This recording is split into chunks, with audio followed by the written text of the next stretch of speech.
जी okay जी ma'am. Police commissioner sir, Surat શહેરની સૂચના અનુસાર પોલીસ સ્ટેશન વિસ્તારમાં થતા જે નાગરિકોની સાથે કોઈપણ પ્રકારનો ક્રાઇમ બને તો એફઆઈઆર રજીસ્ટર કરી આગળની કાર્યવાહી કરવા જે સૂચના આપવામાં આવેલ તે અંતર્ગત અધિક પોલીસ કમિશનર સર સેક્ટર 2, નાયબ પોલીસ કમિશનર સર ઝોન 7 ની સૂચના અનુસાર પાલ પોલીસ સ્ટેશનની અંદર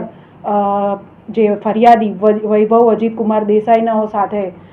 ચાલુ વર્ષે 2 જાન્યુઆરીની રોજ એક ઘટના બનેલ હતી, જેમાં ચિરાગ ભરવાડ ઉર્ફ ચિરાગ મેર અને તેના સાથીદારો જોય સાટિયા, વિકી કુડાળા વગેરે મળીને જે ફરિયાદી છે એમને પોતાના મોબાઈલમાં એમના મોર ફોટા અન્ય સ્ત્રીઓ સાથેના બતાડી અને ધાક ધમકી આપી, સમાજમાં તેમની ઇજ્જત નહીં રહે એવી ધમકી આપી વિવિધ પ્રકારે એમને પાસેથી 15 લાખ રૂપિયાની માંગણી કરેલ અને એ જ સમયે તેમની પાસેથી જે વ્હીકલ હતું એમાંથી 3 લાખ રૂપિયા જેટલી કેશ રકમ પડાવી લીધેલ હતી. આ અંગે માર્ચ મહિનામાં ફરિયાદીએ પોલીસ સ્ટેશનનો સંપર્ક કરીને પોતાની ફરિયાદ આપતા ભારતીય ન્યાય સંહિતાની કલમ 308(6), 115(2), 352, 351(3) અને 61(2), 3-5 મુજબનો ફરિયાદ દાખલ કરવામાં આવી હતી. ત્યારબાદ આ કામના જે આરોપીઓ છે તેમની શોધખોળ ચાલુ કરવામાં આવેલ હતી. ટેકનિકલ સર્વેલન્સ અને હ્યુમન ઇન્ટેલિજન્સના આધારે ડીસીપી ઝોન 7 સાહેબની એલસીબીની ટીમ તથા અલગ અલગ પોલીસ સ્ટેશનોની સાથે બનાવેલી ઝોન 7ની સંયુક્ત ટીમ 2 પીએસઆઈ અને અન્ય એલસીબી સ્ટાફ મળીને આ સંયુક્ત ટીમે બાતમી અને ટેકનિકલ સર્વેલન્સના આધારે આ જે રીઢો ગુનેગાર આરોપી છે ચિરાગ ભરવાડ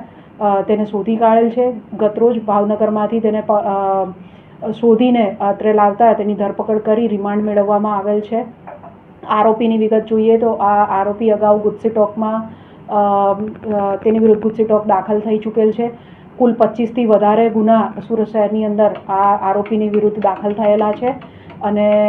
હાલ તેના 1 દિવસના રિમાન્ડ મેળવીને પાલ પોલીસ સ્ટેશન દ્વારા ગુનાની તપાસ કરવામાં આવી રહી છે.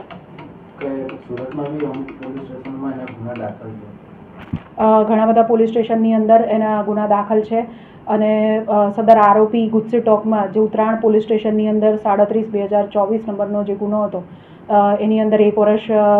જે ગુજસી ટોક દાખલ થઈ તેમાં જેલમાં રહીને આવેલ છે. ત્યારબાદ હાઈકોર્ટમાંથી જામીન મેળવ્યા પછી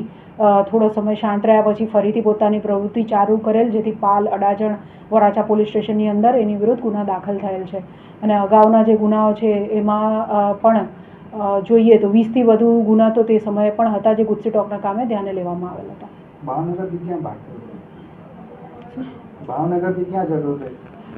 ભાવનગરથી દેશ છોડવાની તૈયારી હતી એવું આરોપીની પ્રાથમિક પૂછપરછ દરમિયાન જણાઈ આવેલ છે.